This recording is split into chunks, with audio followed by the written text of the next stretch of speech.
What's up, potheads and political junkies? You're watching Cannabis Culture News Live. I'm Jeremiah Vandermeer. And I'm not actually sure, I'm having a little trouble with my computer here. I'm not actually sure that we're rolling right now, but I hope we are. So if you guys let me know if everything's all good in the chat, it would be very helpful. So big show for you guys today. On the program, we're going to talk about Canada's crazy medical marijuana situation, where we have right now Health Canada making consultations with people like Marc-Boris St-Maurice, who's coming on the show. He's the executive director of NORML Canada, but he is also was the founder of a dispensary that was raided in Quebec and shut down. Now, or I guess it wasn't shut down, it was shut down for a while, briefly by the Quebec police, and we're going to talk to him about that, but he was actually brought in by Health Canada to talk about medical marijuana, so they're busting him on one side and then asking for his help on the other side. We're also going to have Mark Klokeid, Kush.ca, MedMark, on the show today to talk about the raid that happened in Vancouver on Tuesday, which is the first raid on a medical marijuana dispensary in Vancouver ever by the cops. We've never had a raid on a medical marijuana dispensary before, so this is the first one. He's coming on the show to talk about that. We'll also talk about the expo that Mark is planning for the PNE Forum in Vancouver. Now, he's already signed contracts with the PNE Forum to have a massive natural health and medical marijuana expo at the PNE, so that should be very cool. So he'll be on the show as well. We have David Levine coming on the show with an artifact, I hope. I'm pretty sure he said he would be here. And then actually, David, if you go to the front page of Cannabis Culture right now, there's an article on the front page, and there's a little picture of David Levine in his herb museum downstairs. There's a great article by our friends at Post Media there. Check that one out. It is worth a read. Jody's in it, David's in it, Matt Murnau's in it. So it's a good read. And also on the show, we're going to talk about some other things just briefly. Law Enforcement Against Prohibition has come out and told the Conservative government of Canada that we shouldn't have mandatory minimums because of how destructive they are down in the United States. So that made big news this week as well. But to start things off, we're going to go to Mark fairly quickly, Marc-Boris St-Maurice from NORML Canada. But just before we do that, I'm going to play a little video for you guys. And when we get back on the other side, we should have Mark here to talk about NORML's latest campaign. Now, what NORML's doing is they know that Bill C-10 has already been passed through the House of Commons by the Conservative majority there. Now we just have the Senate. That's our last hope that they'll stop it in. Now, usually this Senate, of course, has been stacked up by Stephen Harper and is full of his goons, so usually they would vote something like this through right away. But NORML has identified 17 Conservative senators that were not appointed by Stephen Harper, that NORML is hoping, if we send enough letters to them, that they'll vote with their conscience and actually vote against Bill C-10. So we're trying to, they have their new campaign targeting them. We'll talk to Mark. Students or criminals? According to public records, we spend about $8,700 per year on every student enrolled in a public or secondary school. What do we spend to keep each criminal behind bars? More than $88,000 per year. What the? And that's just going to get worse if Bill C-10 passes. That's the big omnibus crime bill the Harper government refuses to put a price tag on. But others, like the official parliamentary budget officer, have figured it out. And he estimates Bill C-10 will cost Canadians as much as $15 billion. That's billion, as in 9 zeros. What the? That's because Bill C-10 calls for mandatory minimum sentences. And that means thousands more prisoners. So we'll need lots more jails to hold them. And bigger jails. Super jails, because pretty soon we're going to have more people locked up than ever before. And not just hardened criminals. Bill C-10 means even young first-time offenders will go to jail, where they will learn how to be hardened criminals from the old pros. Kind of like going to crime university. Which means we'll be spending $88,000 a year on each new inmate to teach them how to be better criminals. What the? And how are we going to pay for all this? Well, at the same time that the Harper government is planning to spend $15 billion of your tax dollars for more and bigger jails, it's asking other departments to cut billions in spending. So they'll suck the money out of our hospitals, out of our schools, out of our seniors' pockets, and out of our environmental protection programs to pump it into super prisons. And the Harper government is doing all this even though the crime rate has been falling for more than 10 years. In fact, crime in Canada is at its lowest level since 1973. What the? So where did the idea for Bill C-10 come from? Well, Texas tried the same thing over 10 years ago. And guess what? It was a total failure. The crime rate went way up instead. Now, Texas is putting its money into crime prevention and social programs, not prisons, and they're seeing reduced crime at lower costs in the process. But the Harper government seems to think it'll work here. So, they're going to make Bill C-10 happen whether we like it or not. And there's only one group in Canada, one group in the whole world who can stop them. The Canadian Senate. They can stop this madness. They can be the voice of reason.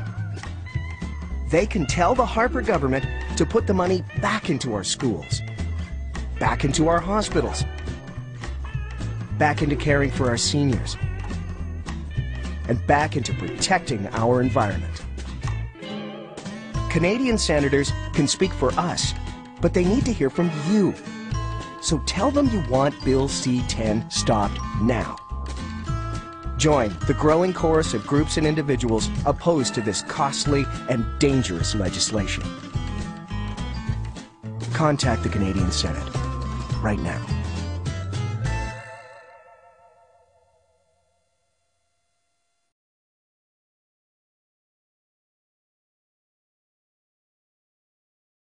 In 2 seconds.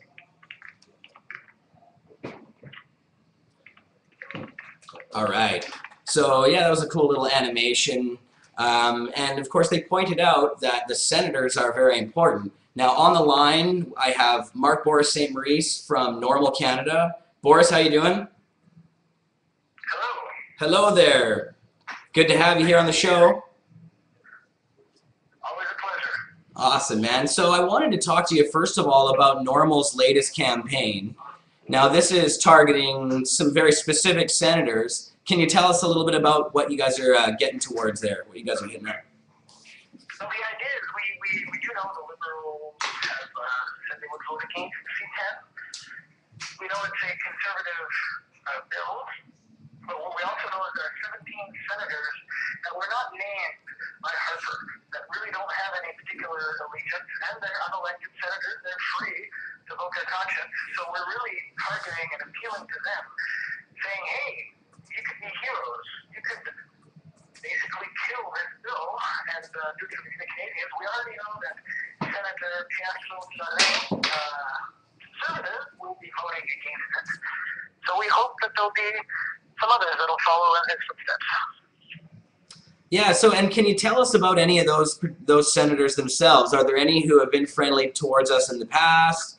Who are these 17? You called them potential heroes, I saw. The 17 potential heroes. Oh yeah, potential heroes, I guess.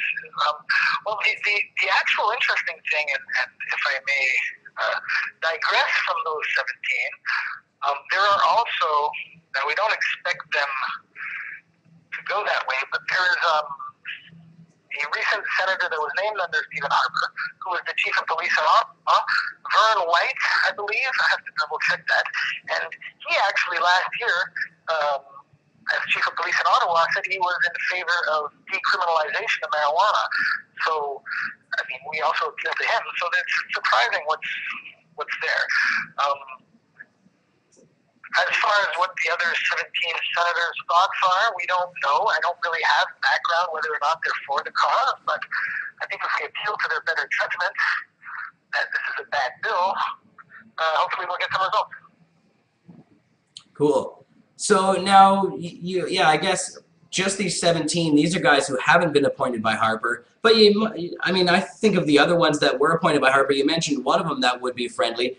I wonder if there's others as well. Maybe some of these people realize, you know, does the Senate usually vote always with the party line, or how does that usually pan out? the interesting thing with the Senate is once you're named, they can't take you out. So he could vote against, I mean, anyone who was named by Harper could still vote against it, and there's nothing the Prime Minister could do. Right. Does that happen often? I mean, we know Pierre Claude, who's a conservative, progressive conservative, he's voting against it. So what are you hoping that people do? What can average Joe out there, the people who are watching the show? People can write to the Senate. They have to do it quickly because the vote's going to be happening next week on Friday. So, Monday morning, print a letter, send it to these 17 senators, appeal to them, and postage is free. The instructions are on our website. So. And that's at NORML.ca. Yes.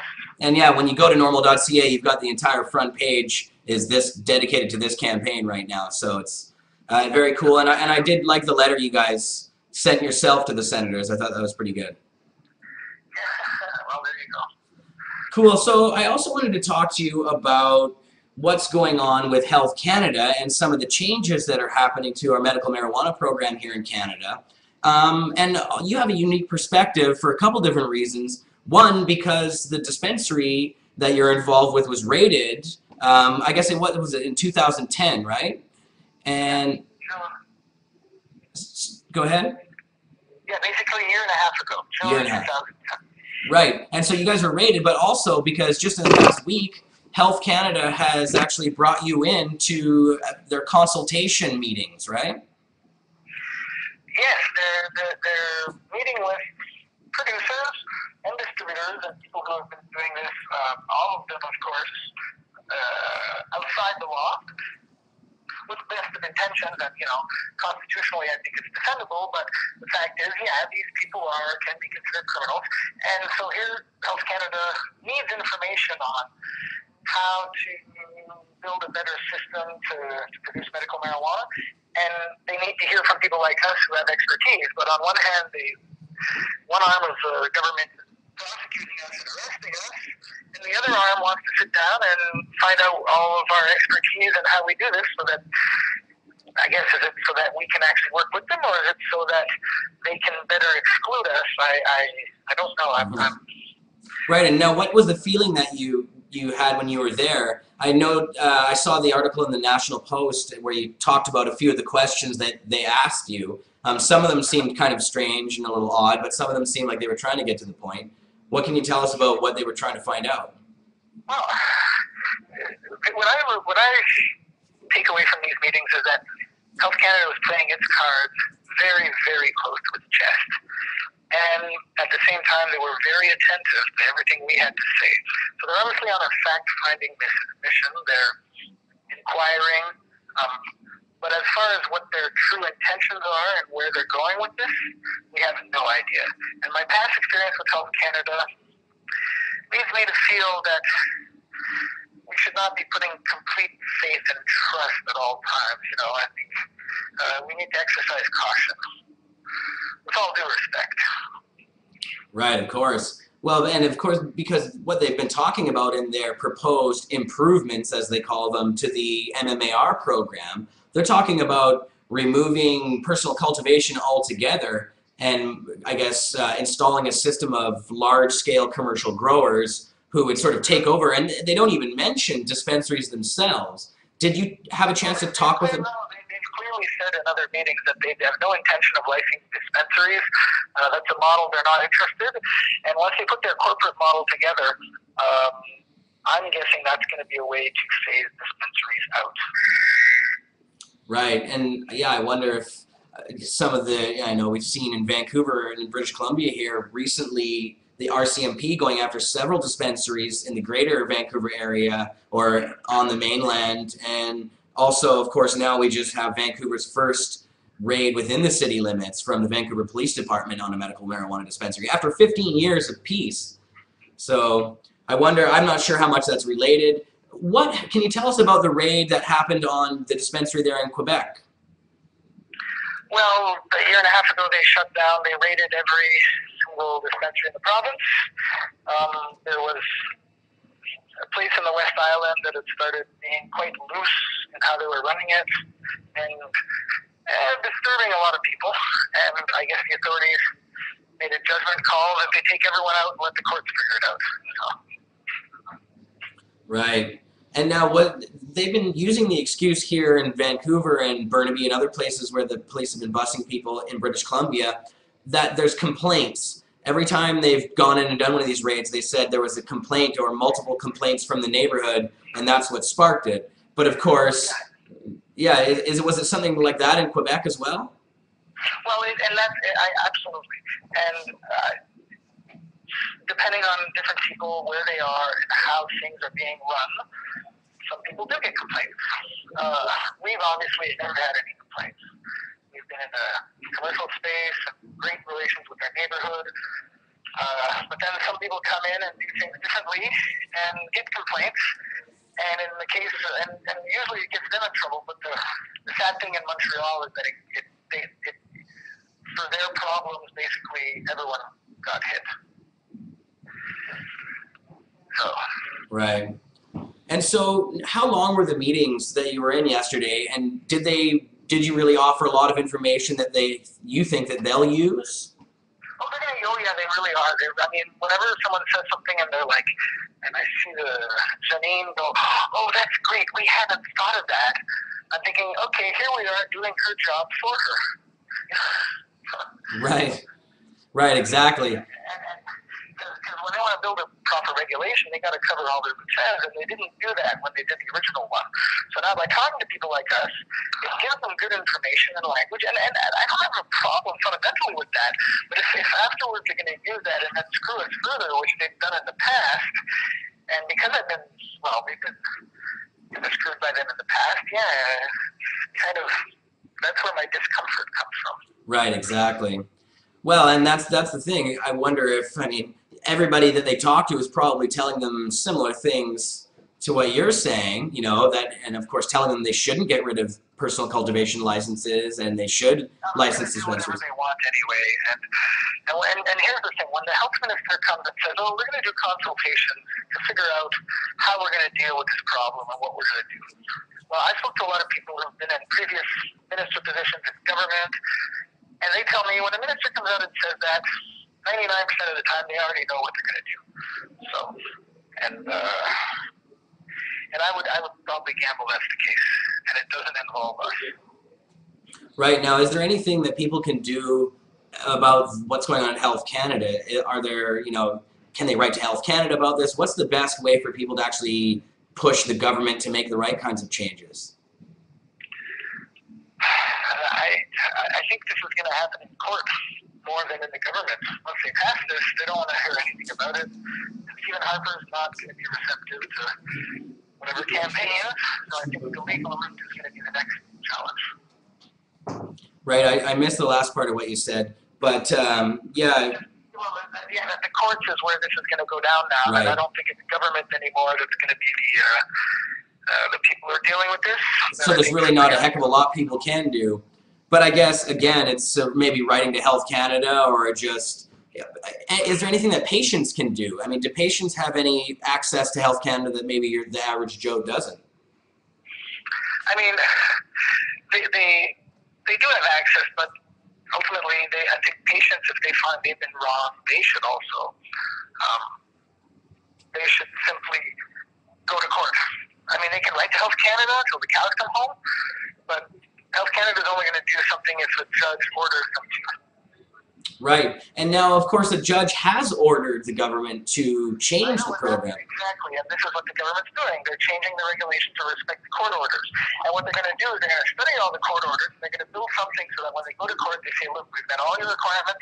Now, I don't want to hear about this anymore, and, get rid of all these, pot activists. Right. But now, to me, it seems like they haven't addressed what the judge in the case we're talking about is the R.V. Murnau case. And Judge Taliano, he said specifically that the reason it's unconstitutional, the MMAR program is unconstitutional, is because doctors are gatekeepers, and because in the current system, the doctors have effectively boycotted it and making it useless. So, but it seems to me that they haven't addressed that at all. Well, the appeal has to be heard on that, and we don't really know how that's going to go yet. But indeed, and this new regulation is going to take all of that into consideration. Right. So maybe it'll look different than it's looking now. Together. It doesn't have to please you or me or even the patients. It only has to please the courts. Right. And that's what they're going to do. And if it pleases the courts, doesn't mean it's going to make you, me, or the patients happy. Right. So I'm wondering if maybe it'll look different than how they're describing it now, because it seems like the way they're just. We have no idea what it's going to look like. Right. But they're obviously putting a lot of work into it, and they want to make it solid so that they don't have to go back to this ever again.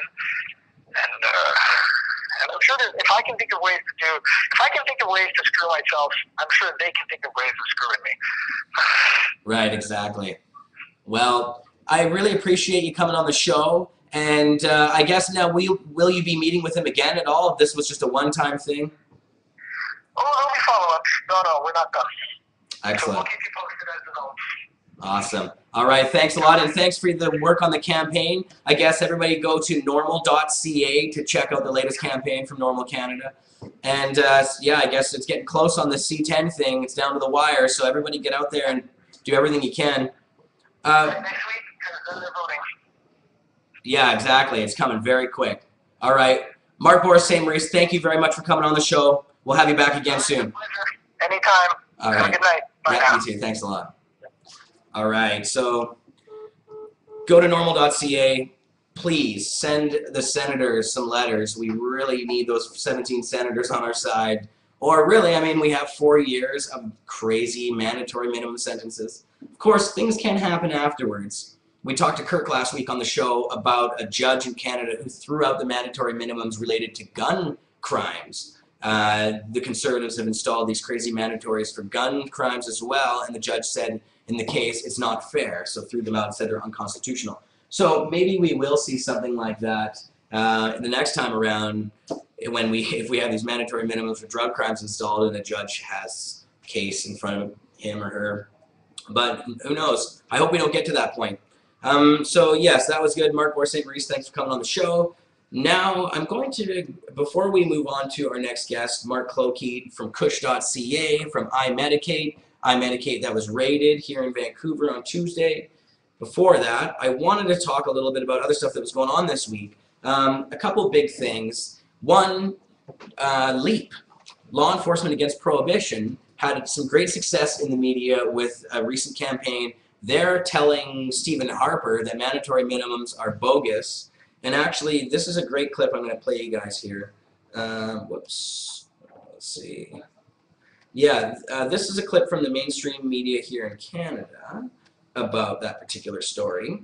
And it's about 5 minutes long. When we come back, we're going to talk about Vic Taves, who was here in Vancouver as well. We went to a protest at the River Rock Casino with about 40 or 50 other protesters and got some photos. Those were on the front page of Cannabis Culture right now in my blog on the right-hand side under the blog post. If you guys want to check out the photos from the Vic Taves protest. But we'll talk a little bit about what Vic and his conservative cronies are doing with the spying stuff. That's a bad... Oh, wait, we missed 420 here. We totally missed 420. I'm going to have to hit up Princess, who is hiding back here. There she is. So I guess before we actually transition to this little U.S. cops to Canada, don't repeat our drug mistakes. I'm going to hit this long up. Or actually, you know what? It's not even loaded, so I'll hit it on the way back. Watch this first, then we'll hit the bond.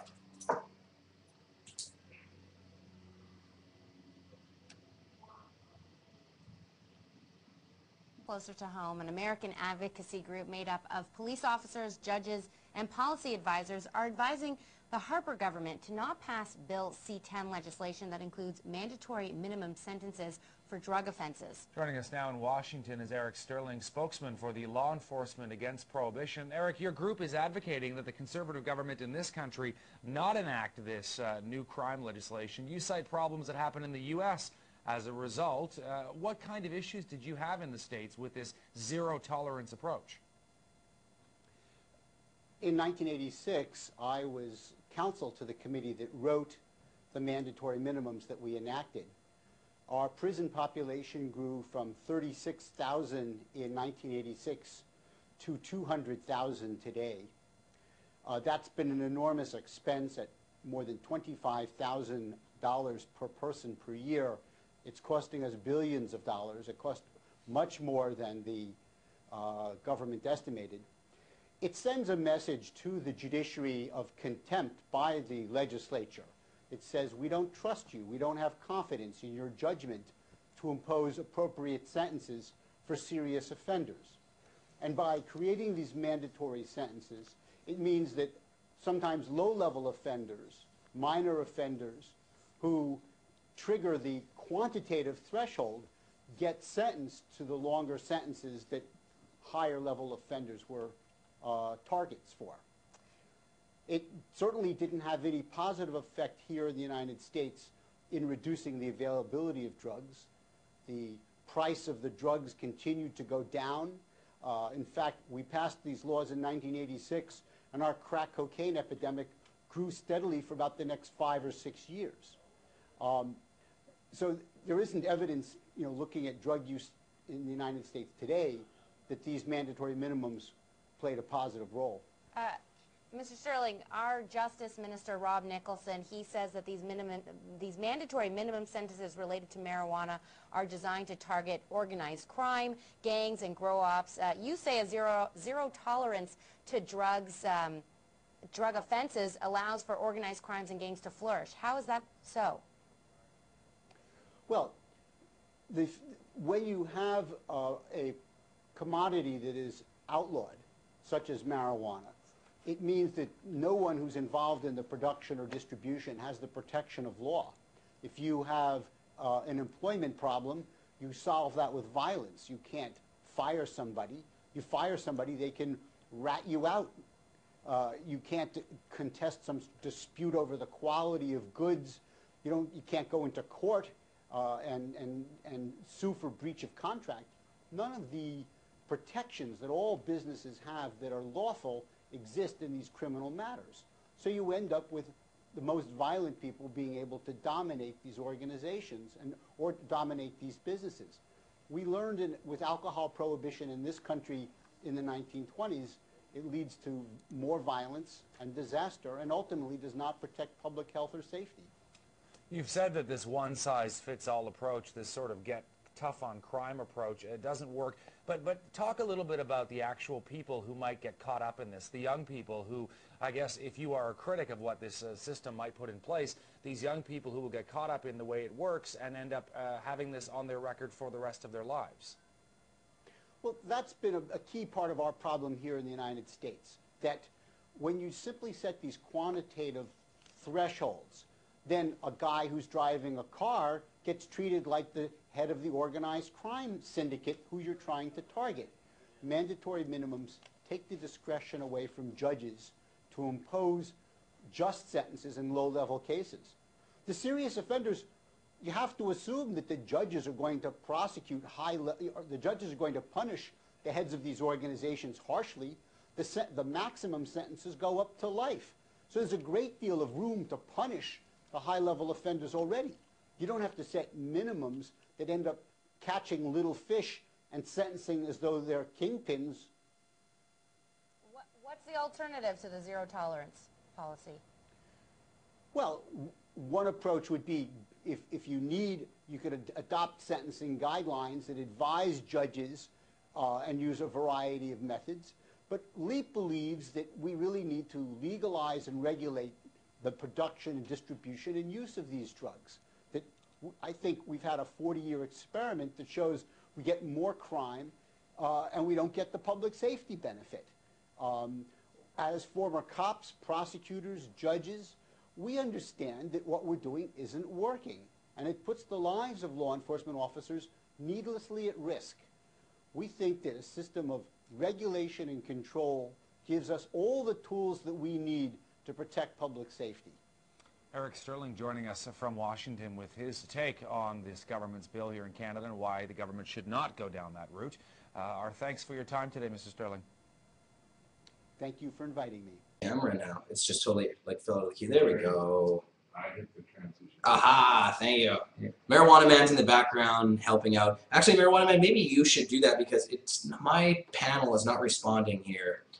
It's definitely not, it's not working very well for me. I can barely tell what's going on, but It's stoned enough. it's not stoned enough. Anyway, so yeah, that was a good little video. Glad to see LEAP is having success with getting some media attention here and really making the government in Canada look worse than it. I mean, it just looks so horrible all the time. This isn't the first time Americans have come up and said the same thing. Last time it was judges, actually, and lawmakers done. Oh. No, I don't. Somebody said, yeah, no. I don't hear any echo. Do you hear an echo? Echo? Echo? Echo? No, no. All right. No. So, yeah, we didn't smoke any weed out of the bong. I just realized that I didn't actually bring my weed. So that's a crying shame. We have an empty bong. I don't know if anybody has any. Marius, you got any herb on you? I got some herb. There we go. Well, while we do that, we're going to talk about the Vic Taves protest. And the reason I wanted to just bring this up again was because there's these really funny videos that openmedia.ca has put together.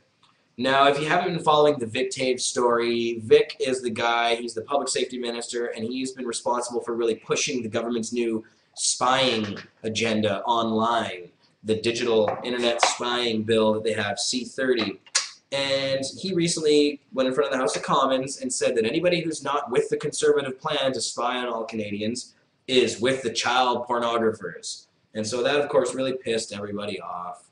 But here, I'm going to play the clip of him saying it and then a clip of him actually denying it. Now, maybe Marijuana Man, can you pull this off? Yeah.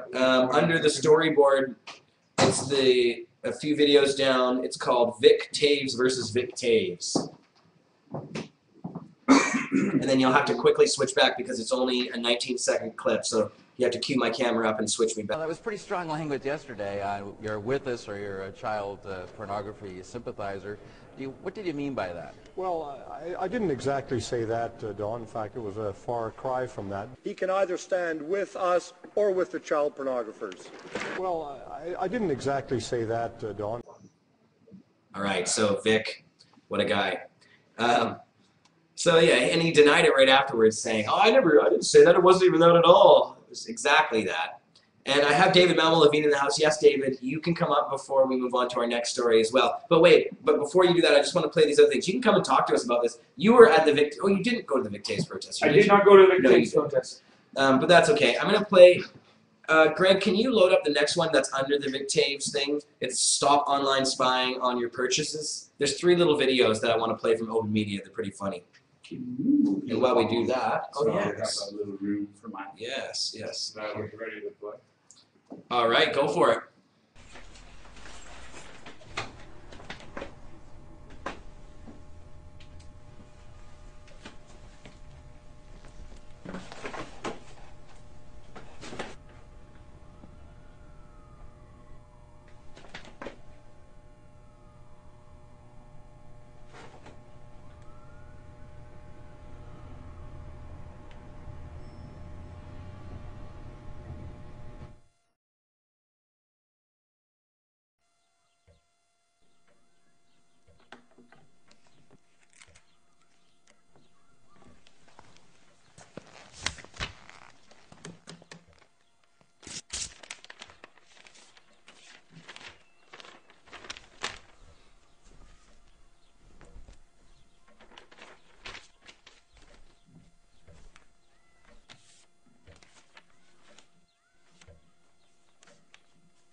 Hello? Oh, hey. Hey, how's it going?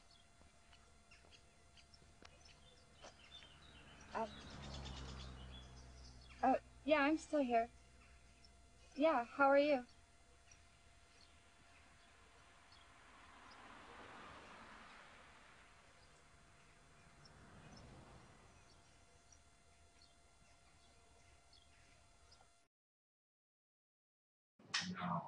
Nice. That cop is hilarious, that actor who plays that cop. He's so perfect. Yeah.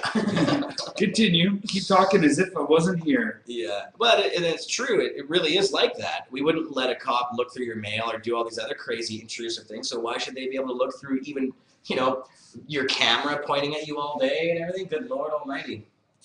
I know what you got on your computer at home, David, and nobody wants to see that. What, cat videos? Everyone likes cat videos. Of course. So David, what do you got for us today? Well, in the artifact department, I brought a couple of things. I brought this physician's sample of Delicid, which is the Sandoz trade name of LSD-25. Oh, wow. Yeah, physician's sample. I like that. It says right there on the box there. Physician's sample. And that's what the front looks like. I don't know if you can see that. They should be able to. Yeah. Oh, yeah. Maybe it'll go right up close and see. It's very cool. See, that's what an LSD box looks like. And then and what year was inside, this? When would this oh, the 50s or the 60s, while it was legal to get this, and after LSD had been brought to America in, I believe, 1951 by the CIA, and yeah, they were looking for a mind control drug, and they may have found it.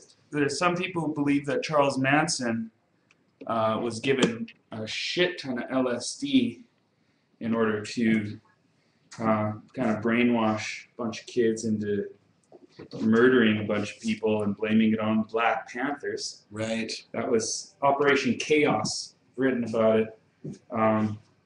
It's kind of the same sort of thing that was going on to get John Lennon in trouble by, I guess, dressing Charles Manson up as John Lennon and saying, "Here is your guitar, go to it. Look just like John Lennon and commit a whole bunch of crimes," right around the time Altamont was happening too, and they said Operation Chaos is partly to send a Manchurian candidate in to shoot. That's Mick Jagger. Oh, I didn't know that. Yeah, well, there was a guy totally dressed in neon green, and Mick was dressed in neon black and red, and everybody else was just in jeans and leather jackets and dark clothes. These two were at Altamont, and Meredith Hunter, I believe his name is, this black kid, young kid, took a few shots at least one shot at Mick Jagger, and then the Hells Angels descended upon him and killed him. Right. I didn't realize that he was actually shooting, or that was related to CIA. Well, he was apparently one of, like, many of these programmed assassins had been going to therapy. Right. They all had the same psychologist. Yeah, that's right. Yeah. Isn't that true, though? I think it was Sirhan and Mark Chapman. Yeah. And the same triggers, too. Yeah. They seem to really like Catcher in the Rye. Yeah, Catcher in the Rye, right, of course. This is awesome. This is the first media mention of LSD ever anywhere, and it was Maclean's magazine. That's right. Maclean's magazine. My 12 Hours as a Madman, October 1st, 1953. Right, that makes more sense. Yeah. And cool.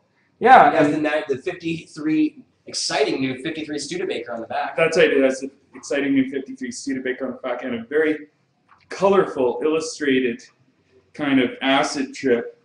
And the inside, what happened to you when you were on LSD is you would hallucinate, and you would see people's faces transform into witches and cavemen and a skull. Yeah, yeah, things like that. And it's all very interesting stuff. But yeah, it was originally synthesized by Sandoz, which was part of IG Farben, the Swiss, one of the 3 Swiss companies that was part of IG Farben during World War II, when IG Farben was trying to take over the world through the Nazi Party. Right. They're big. Came pretty close to doing it. Yeah, they were the biggest campaign contributors, and every time the Nazis invaded another country, IG Farben would just kind of take over the chemical companies of that country. World's most hostile takeover. And, No kidding. and so, yeah, it was one of the two good things, you know, heroin, invented by Bayer, another IG Farben company, and LSD were the two really good things that IG Farben did. Never have a lighter. Oh, Lighter, David. my lighter's downstairs. Marius, somebody help me. Oh, man. Would you like me to smoke it for you? How could we be on the front lines? Everything for me but that part. But yeah, LSD, I'll just tell you, there's no now overdose deaths on record, but yeah, there are some casualties. I know one guy, he's on disability. Can I light that one? Sure, thanks. He's on disability because he took too much LSD. He was actually a member of Manson's, the family. His name is White Rabbit. He's, I think, in Texas right now. Say when? You gonna finish that up? Take it all. That's a good boy. So, yeah, LSD, it's good in moderation, but, you know, not every day, kids, because, you know, too much a good thing. And, yeah, it's about 10 hours of bizarre, transformed realities, and you'll probably get visual hallucinations and stuff like that. But, yeah, it's one of the tools to explore your world while you're alive for the short duration on this. The LSD you get now, yes, it's not the same as that, is it? Well, nothing is as good as Sandoz LSD. And actually the CIA LSD that White Rabbit and the Manson family were getting must have been cut with something else, because it was maybe cut with some BZ, which was an aggression producing drug. And that was the same stuff, bad stuff, that they were handing out at Altamont to kind of paint the hippies in a bad light. Because Woodstock just happened, and like the CIA were like, well, we just let the 60s end on Woodstock, then it'll have a good reputation, and people will be like, hey, wasn't that awesome? Let's try for a whole world of cooperation, peace, and love. And they didn't want that. So let's talk for a second, speaking about cooperation, peace, and love, about this article. Read my mind. This article that just came out in the Ottawa Citizen and Vancouver Sun. Yes. It talks about the cannabis conundrum, which is what form will legalization take? And I think they made a mistake in confusing the issue of regulation with the issue of monopoly. Right. And that the anti-monopolists are seen as anti-regulation people. But the two things aren't the same. Regulation just means what rules are going to apply, and whether it's monopolistic or not monopolistic is more about who gets to grow and deal.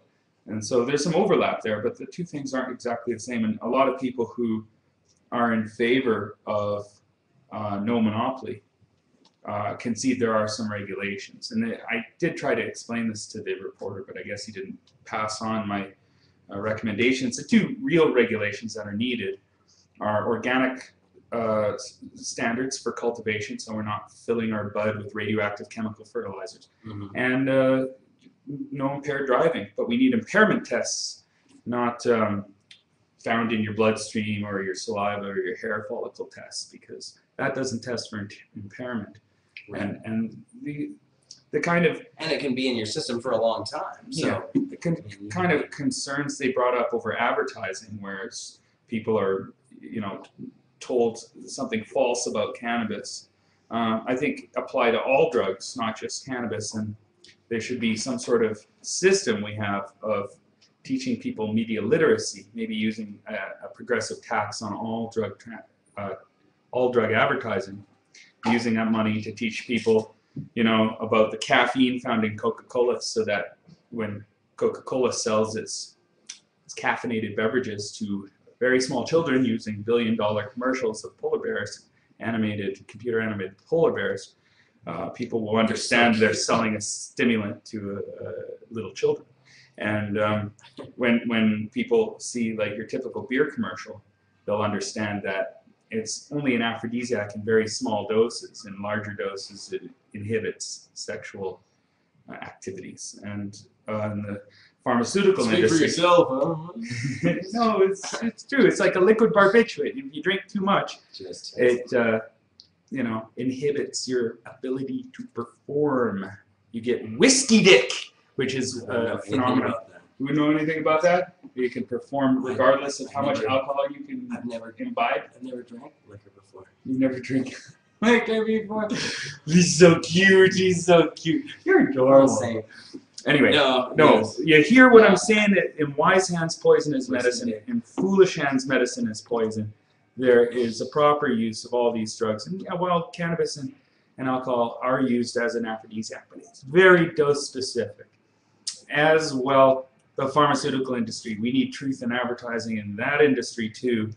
So it's not just limited to cannabis. So these concerns I tried to pass on to the reporter. It didn't make it into the final article. It was still a pretty good article. Still a pretty good article. We got to discuss the whole idea of a marijuana monopoly as being one of the models that some people are advocating. And I got to, say I was against to a that. lot of different people. There He was did. some good stuff. He talked to a lot of different people. It was an The interesting video, article. too. You appeared in the video. I appeared in the video. I got to show off the museum a little bit. There was two videos, and I got to speak my There was mind two about videos. I Vegas. just saw one of them. Oh, did you see the Herb Museum video?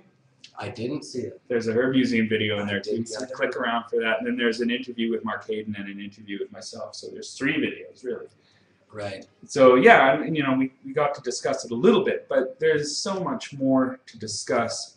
And yeah, it just,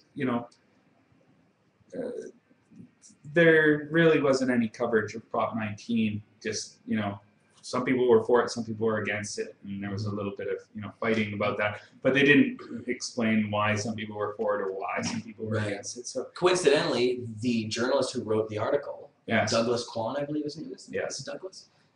He followed Jody and I down there. He was there in Oaksterdam. Right. In the building, even walking around, taking a lot of shots of Jody and stuff. Yeah, it was that same guy. He was there, but he didn't really give it the reporting he was giving this latest article. Actually, there was one he wrote recently as well that I thought we were criticizing on the show recently. Oh yeah, well, but this it's a article I mixed thought was blessing. great. It was good. Oh, and yeah. Post Media. Now this will appear. I saw it in the Ottawa Citizen, but it'll That's probably right. be in the Montreal It's in Gazette or the Vancouver Sun. Sun too. Right. Yeah. They should. Yes. So anyway, those are my thoughts on that. And oh yeah, regulate marijuana like wine. We need 2 million. If anybody has $20 they want to spend on the movement, send it to the regulatemarijuanalikewine.com website. If you got 2 million, then it'll be on the ballot. I have and a it'll video. pass. So I have a video about regulate marijuana like wine in Okay. California. Yes, have you seen please. this one? yes, I have. I thought we should play this though. All right. This is another former police officer who says the drug war is a sham. Anyway, kids, I gotta go. Puff tough. Keep your heads held high. It's queued up, but yeah, maybe you should actually go to it, Greg. It's regulated marijuana like wine. Regulate I just marijuana like queued it up. wine. It should be okay to transition to now. Okay. Check it out.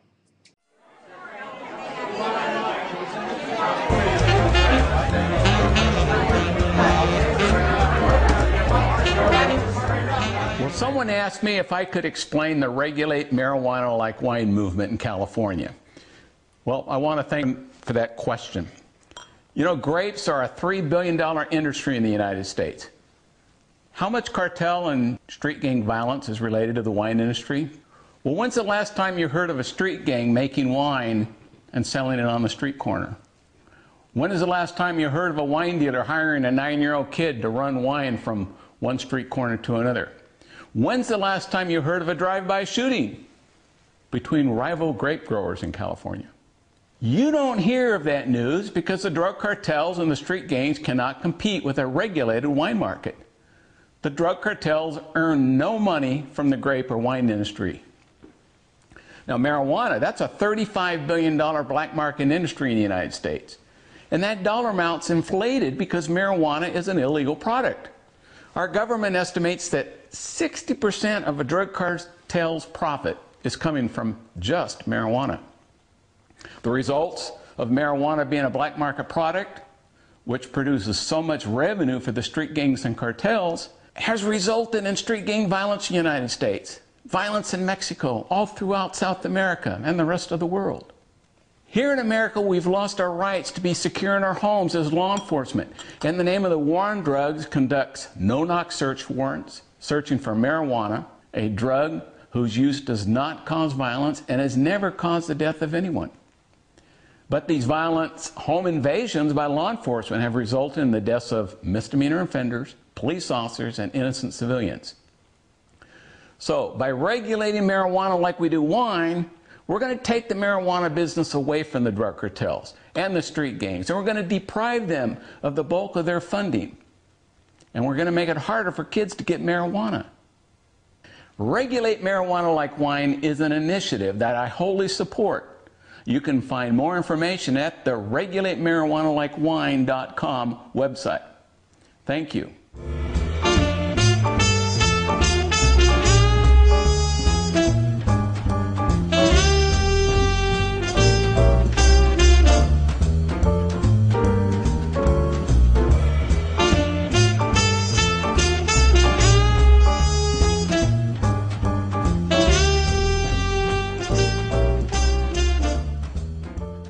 Okay. Awesome. All right. So, yeah, that was the Regulate Marijuana Like Wine initiative. You guys can check that out at their website, regulatemarijuanalikewine.com, I believe it is. Yeah, or just type that into Google and you'll find it. It's in California.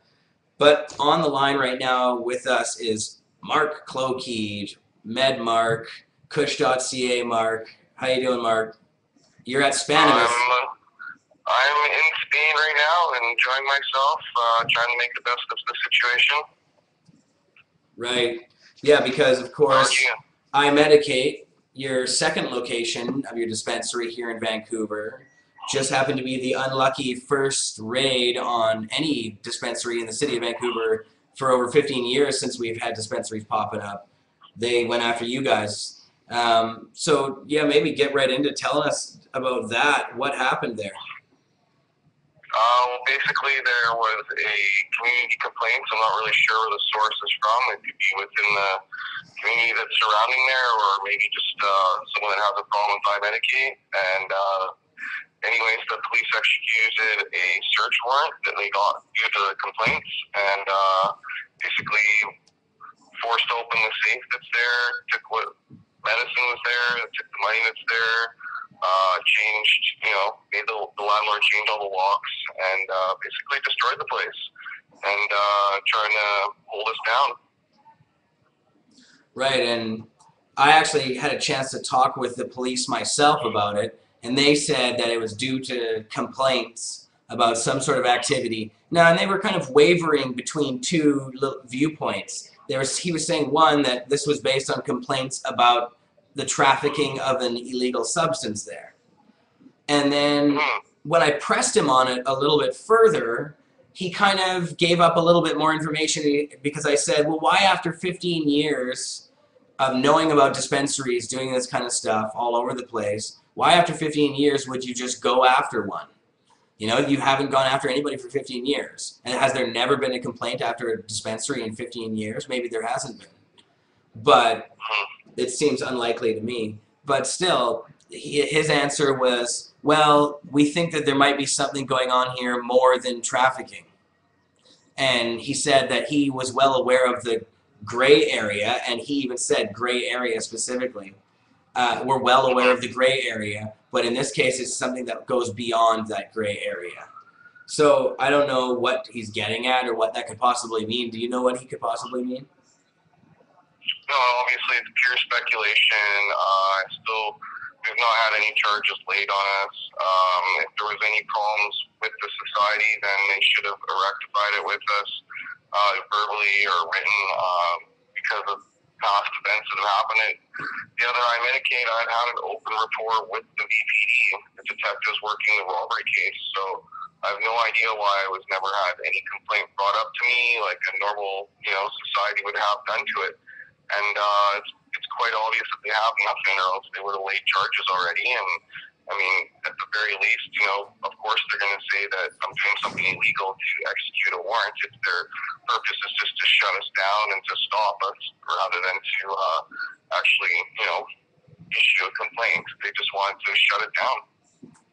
Right. So now they sort of intimidated your landlord to the point where your landlord changed the locks there.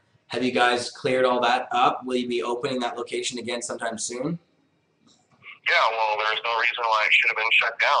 It's clearly that they, received complaints from whoever or one person or whoever. I hope that they'll reveal that. I want to know where the complaints came from. But, yeah, we basically had the landlord open up the place and took the place back. It's our place. We have a lease. Doesn't matter what the police say. They, never give any written notice or nothing. So, yeah, we definitely have the place back, and I plan on reopening. Huh.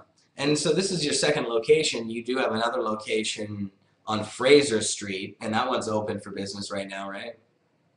That is correct. Yeah. Huh. And so now have you heard from the cops since the initial bust after that first day or two? No, I was speaking directly with my landlord, and she said that the police are telling her to change the locks and that they're having issues with and basically I said, let me talk to the police. And so they gave me the phone, and the police officer said that they were going to call me back. They never did. The only the contact that's been given in the emails from you. So it's clear that, they have some other alternative motive. It was simply just to close me down, is my guess. Not to investigate illegal things. I think it was more just to shut me down, take all my medicine, and then, try and get the locks changed. And have the business actually shut down with society. So, well, and we know the police know who you are because of something that happened with another related story. You were actually setting up an expo here in the city of Vancouver, a natural health and medical marijuana expo, right?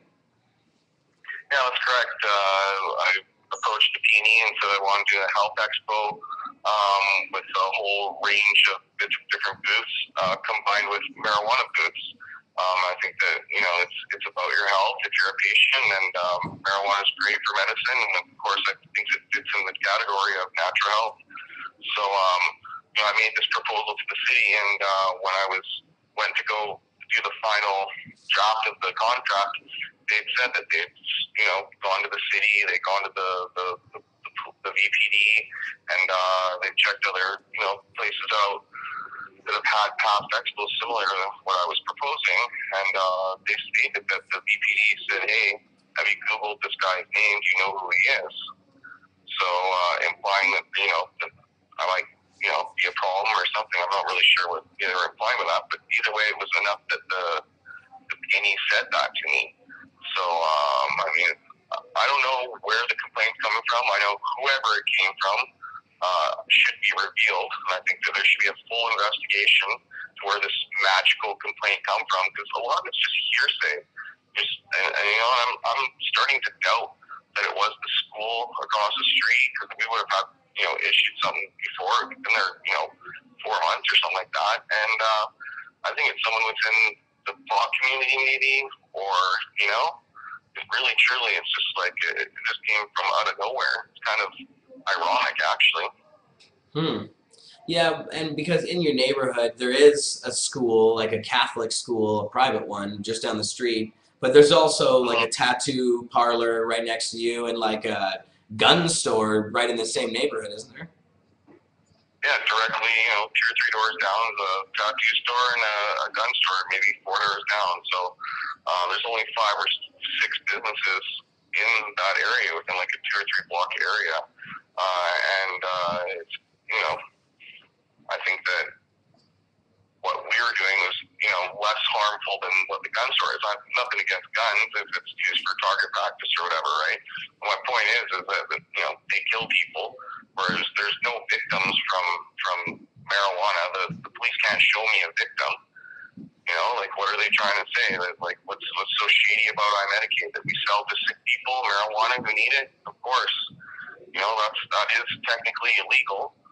But so is, doing heroin and cocaine, yet they have a safe injection site. There's, what they use as an excuse to close us down did not mean what I was doing was unlawful. And I should have my day in court before they start doing things that are hurting patients.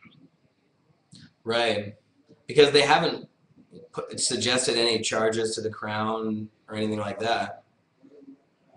Regardless, the only crime that I've committed in there technically would be selling marijuana, and that's definitely to people that are over 18 and that have medical conditions and proof of it. So I really don't see, other than that, what excuse they can have. There's no other illegal activities. I believe that what I was doing was not, unlawful, and that I was helping people and doing it. They were doing it, coming to me willingly. So I really don't understand where they could just use that as justifiable ways to shut me down. Yeah. Well, so this PNE thing, that's on July. Give the date of that again. July 27th, 28th, and 29th. It's going to be an amazing event. I plan on having 200 to 300 booths, and I plan also to be having the Kush Cup held alongside it, which will be a medical marijuana competition. And I think it's going to be a great thing for the city. It'll spread the word of cannabis and the healing ways that it can help people, and also other ways to improve your health. I think people that use marijuana for medicine also have other health concerns, and I think that it would go hand in hand. We have a huge health expo, and of course dispensaries and marijuana businesses will be at the expo, but also other informative booths. And then of course we'll have for fun, we'll have the Kush Cup, which will be in the evening VIP judging events for the 3 days. So really looking forward to it. It's the first time the city's going to have such a huge expo that not only has marijuana, but also natural health elements to it also. And didn't you say it was 50,000 square feet? It's the whole PNE Forum. It's massive. I'm actually really hoping that we'll have a lot of booths step forward that'll be really appealing to the public to not only come down to learn about what they're offering, but as a side, they'll also get to learn about marijuana, basically. I'm trying to appeal to people that would normally come to a pot expo by having a health expo, and also exposing them to the healing qualities of marijuana. Yeah. Huh. Well, cool, man. So you're going to have to keep us posted on that, of course. I'll have you back to talk about that. But also what happens with iMedikate. Now, I wonder, they did tell me that they could still suggest charges to the Crown at any time. And we've seen in some of these other cases with the RCMP in cities around Vancouver that they did take a few weeks to actually do anything about it or put any charges down. And they said that this is an ongoing investigation. So it sounds like they're on your ass. I don't know. And your other location hasn't had any trouble, or you haven't heard anything from the cops other than just that, huh? No, I not only do I fully expect to reopen, I expect to have the police expose who actually filed the complaints, whether it be from the neighborhood or from a source within the city, or we should know. And shame on whoever did call the police and made those complaints. I have no warning of anything, so whoever it is, I hope that they're held accountable, and I hope the community makes sure that this doesn't happen, and that there should be some sort of regulations where there is some dispensary licensing.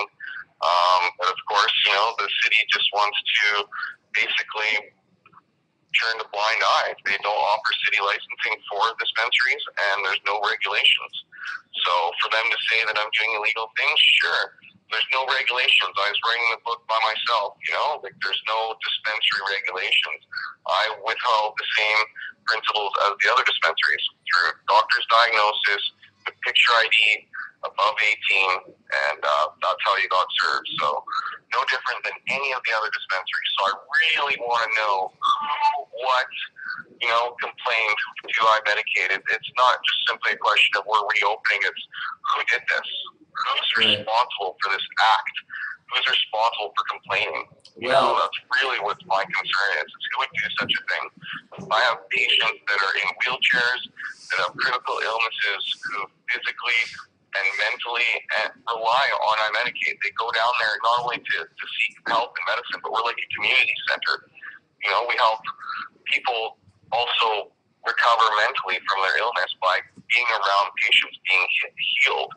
So it's not just, you know, about selling marijuana. We're like a community center. iMedikate really does have a bunch of different patients that can help each other, not only through marijuana, but through, you know, self-experience. So, and relating to each other.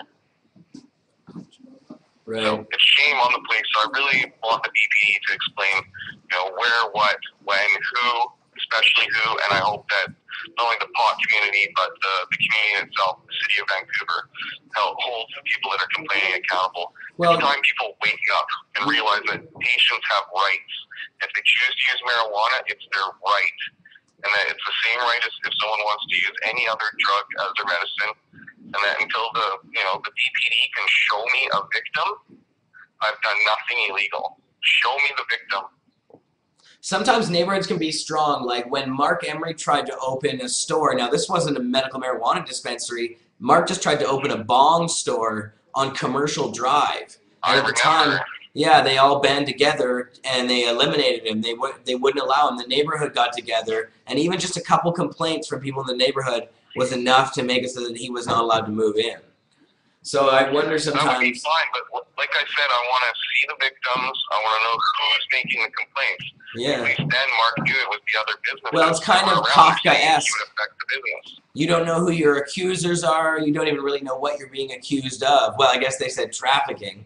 But of course, when he's telling me, of course. Yeah, he's telling me that there's something beyond trafficking, but they haven't said anything else besides trafficking. So it is the same. It's not fair. It's very bizarre. It's kind of a weird thing for the police to do.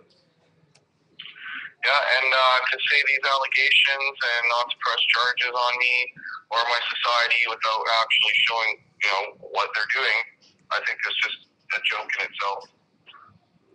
It really is. Well, I'm sorry it had to happen to you, but I'm glad that you're sticking it out. And you did tell me that you've even got plans for another location possibly in the future. Of course.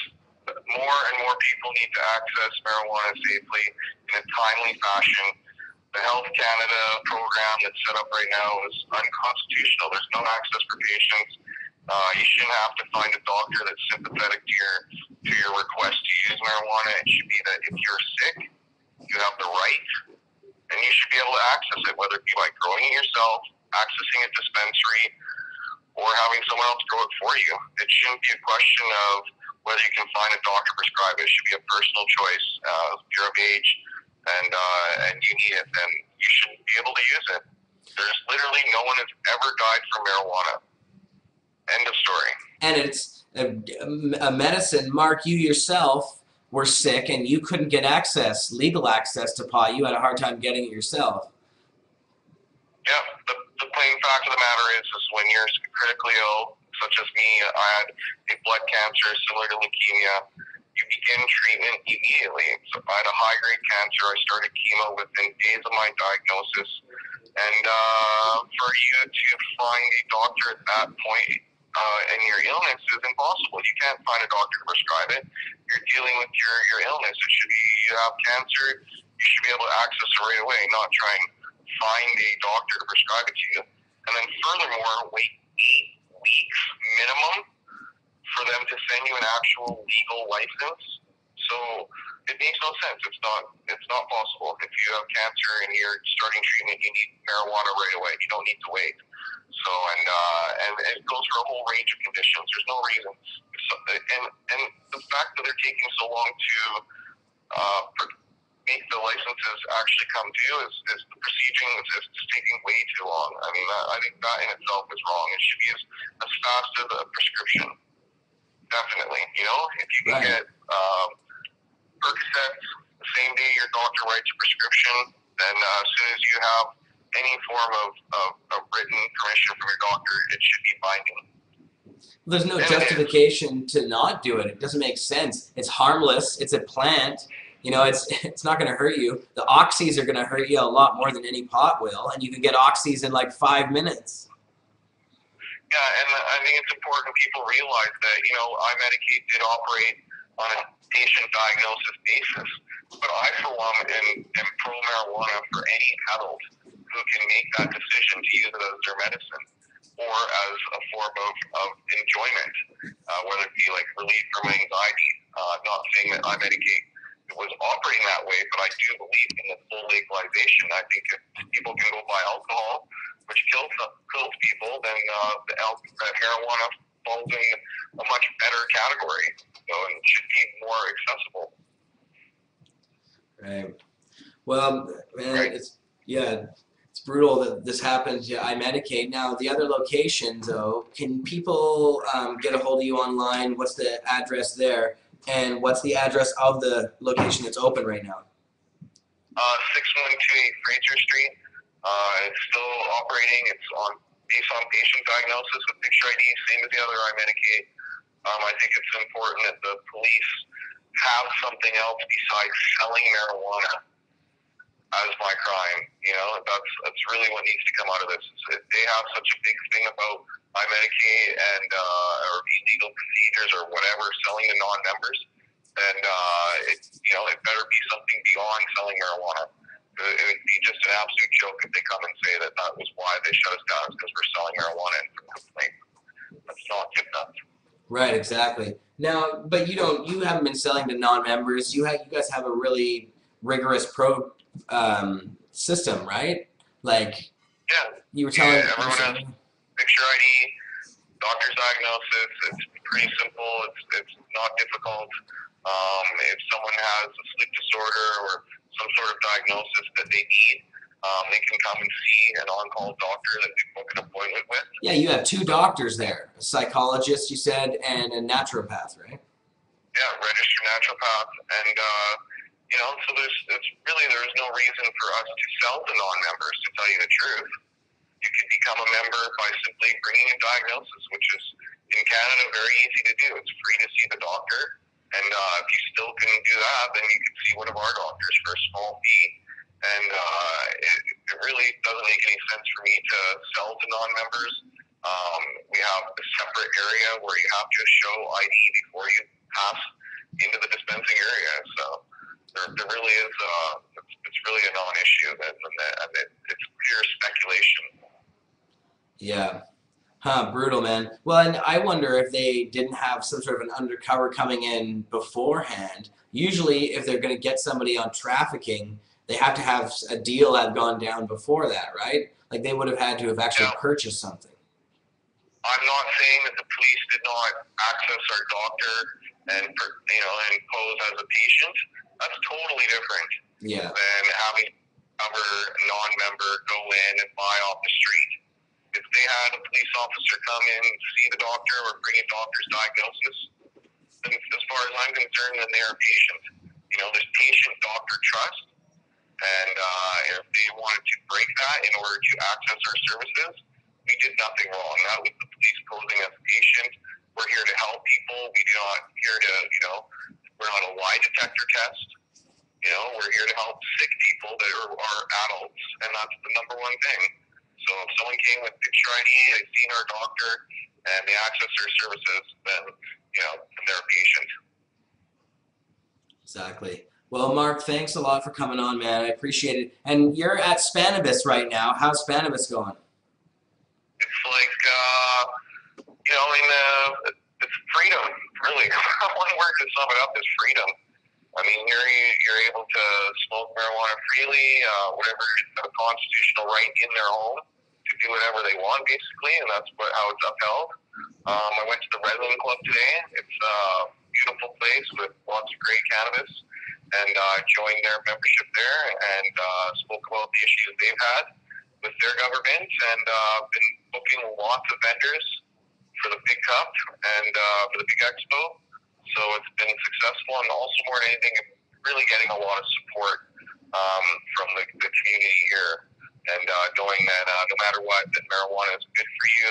No one's ever died from it. No matter what the police say, that I was selling marijuana to adults and to sick people is honorable, and to not let them get me down, and to reopen and keep up the fight. Awesome, man. Thanks for coming on, brother. We'll talk soon. And I guess we'll be talking about the expo. We'll be talking about this iMedikate stuff. But maybe you can tell us more about Cannabis when you get back. I'd like to hear a little bit more about it. We had Luis going, but unfortunately he wasn't able to make it. So we don't have a correspondent there right now. But I was also going to mention quickly, you should tell everybody where they can find your videos and everything, because you're the weed guy. So, and you're also Kush.ca. You got to give everybody all the addresses. Sure. Well, if you want to learn more about how to become a member at iMedikate, it's iMedikate.com. And if you want to watch my videos, I'm on Kush.ca. It's my website with all my videos on there. And online on YouTube, I'm Marc Klokeid is my weed account, my channel. So yeah, if you want to check out the videos, Kush.ca is the best. Your they're all YouTube channel. uploaded on there. And yeah, that's pretty much where you get to watch. And I'm also on Urban Grower. And we're here together making videos, so you can also watch me and a lot of his videos on urbangroweronline.com. Excellent. Awesome, Mark. Thanks for coming on, man. We'll talk again soon. I appreciate it. All right, thanks. Keep up the fight, and peace and pot to everyone, and we'll see you when I get back. Have fun in Spanibus. All right, thanks, man. Talk to you later. Peace. All right. That was Marc Klokeid, Kush.ca, iMedikate, raided by the VPD here in Vancouver. The first medical marijuana dispensary raid in 15 years since they started popping up here in Vancouver. Not any other one has ever been raided before. There have been some raided in Greater Vancouver and Burnaby, outside of the city limits and stuff, but that was all of the RCMP. This is the first one by the local police force. So, all right, guys, it's already 5:20. Now, I'm just looking at my storyboard here. I thought maybe I had something else for you guys, but we may have played all of them by now. Oh, I was going to play that, the Rick Mercer rant, but I think we'll skip that. You guys can find that online. Marius put that online, actually. I thought that was pretty cool. That was about the Vic Taves thing earlier. I should have played it then.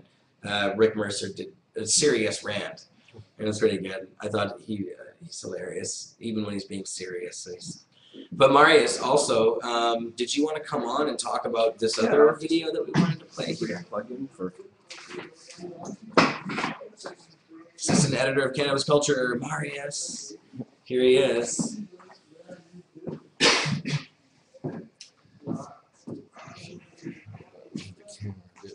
Yeah. Do you want here? Why don't you just? Oh, I'll just take that. You can take the helm, my friend. Hey everyone, good to see you. Actually, I'm gonna do something not drug war related at the moment. Up here on this floor we have a vapor lounge, and one of our employees, a lovely woman by the name of Melody Krieger, excuse me if I didn't pronounce that correctly, and her husband Jim Cliff have wrote a screenplay for a movie called Donovan's Echo, which is coming out this weekend. It's a Canadian film. It's coming out in 6 cities: Toronto, Winnipeg, Calgary, Langley, Kelowna, and Vancouver. It stars Danny Glover, Natasha Callis, and Bruce Greenwood. Natasha Callis has, I believe, a role on The Firm, and Bruce Greenwood, for all you Star Trek fans out there, played Captain Christopher Pike in the last Star Trek, and it appears he's going to play him again in the next one. But so if you're in any of those cities, it is Melody and Jim's first screenplay, and Jim actually directed it himself. So it's listed as a supernatural thriller, and it looks like a lot of fun. It looks awesome. Yeah, yeah. So if you're in those cities, they could really use a big turnout. This being, they're trying to get into the industry. So I'm going to play the clip, and is it all cued in there? Maybe Marijuana Man can play it. Yeah, if you could do that first, Greg. Ready to go? Okay, here. Maybe I'll take this bong hit, and as I'm exhaling, we could, just in case there's some sort of delay. That's the way to do it. Looks like it's split screen. Split screen again? Maybe re-cue it up, because we don't want to watch the split screen. Split screen in the story. That's crazy. Maybe that. No. I would try and cue it into something else. And then, try and cue a different video up first, and then cue it up again. It looks like that in the storyboard. Oh, it does. I Oh, see it, yes. already. Oh, shit. Dang. Try and cue it up. Well, if the clip doesn't play well for you, you can see the clip online on YouTube, and I believe they have a website as well devoted to the film. We can try and replace this clip. You know, we don't see you for years at a time. We don't really even know if you're still kicking, and I just thought you'd come back because you didn't want to run anymore. Is that what I'm doing? Gentlemen, we're here to create an atomic bomb. Really, Don? Why are you back? I don't know. 30 years ago, I had a bad feeling. It's still the same feeling 30 years to the day. What if history is somehow repeating? When was the last time you had a drink? Nothing is repeated. Nothing. I know you think I'm crazy, but there's something that's happening. It's a parallel. Sort of in the vein of what you're talking about. My daughter can read you through. 30 years ago, you imagined the bridge collapsing. Don't even sit that man. Hey, stop! What did you say? It was an accident. I want you to leave my daughter alone. No, listen to me. But you gotta trust me. Come on. If you go tomorrow, you die! Everything's about now. It's always been this.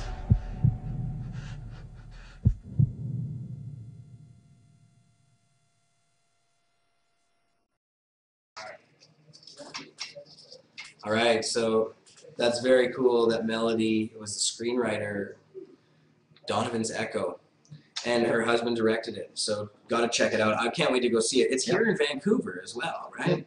Do you know what the name of the theater is here in Vancouver? Ooh, I believe it's playing in the Granville Cinemas. Ah, so it's one of the we're main, gonna have to go see it. The main ones. What night are we going? When are we going? Hey, I'm free whenever you like. All right, we're gonna have to do that. All right, guys. Well, that's it for the show, I guess. I'm gonna take this last bong rip if I have a lighter, which I don't. Oh. Yes. All right. I keep my lighters close to my heart. Of course, of course. Yep. This is Princess. For those who don't know her. Yeah, thanks for watching the show today, guys. I actually had the screen working today with some stills. A lot of work went into that today, right, Marius? Absolutely, as always. Nothing but work, work, work here. Yeah. It's hard hitting that bong all day long. Whew, my lungs get tired. It's a dirty job, but somebody's got to do it. Nobody wanted it. I said, why not? I'll take it. All right, guys. Thanks for watching. That was fun. Lots of live shows. Now, it looked like Marijuana Man's Wednesday show didn't get recorded or it did get recorded, but it got erased shortly afterwards somehow. It's a ghost. It's mysterious. We're blaming, I guess we're blaming Vapor Central. I don't think we're blaming Vapor. We don't have any actual proof. It could have been. Who knows? Could have been anybody. But I know I didn't erase it, so it could have been the Mayans. It could have been, yeah. It was maybe a poltergeist. Tell them we'll find out on Wednesday. Ah, yes. Well, we went to that protest afterwards, so we weren't able to put it up on the front page right away. And when I got back that night, it was missing, disappeared. But so yeah, watch the Wednesday show, 4 o'clocks. 4 o'clocks. 4 o'clocks. There's 2 4 o'clocks. No, watch on. Yeah, this is the February 29th show. There's 2 4 o'clocks. There's Friday and Wednesday, and there's a 3 o'clock on Monday. McMahon show. Those are our live shows, and we're going to have a schedule for the Vapor Central shows because Vapor Central also is hijacking the feed anytime they feel like. Yeah, which is good, and we implore them. We hope they do more of that. We like when they hijack the feed.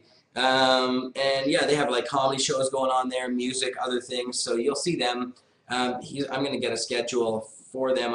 They do something almost every night, I think. It's like 6 nights a week or something. So that'll be cool. Watch for that. And yeah, Jody's show as well. I guess Jody just uploaded something to the Pod TV feed on YouTube. Is that right, Marijuana Man? She did upload her weekly show from Rhode Island. Yes. So she's on the road. It's on Pod TV Network. Yeah, go to our YouTube, pot.tv feed. If you go to pot.tv, there's a little link, and it'll take you to the YouTube channel and all of the other Pot TV resources around there. All right, guys. Anyways, Marijuana Man, you're going to have to take us out of here because this thing's not going to work. But I appreciate you guys watching, and I guess we'll see you next week. Bye. Thanks for everybody who watched and everybody who came on the show. And that was Malmo Levine and Marc-Boris St-Maurice from NORML Canada, and also, of course, we had Mark Klokeid from Kush.ca and iMedikate. And we'll see you guys next week. Thanks a lot. Peace. I didn't take the bong rip. I think you did.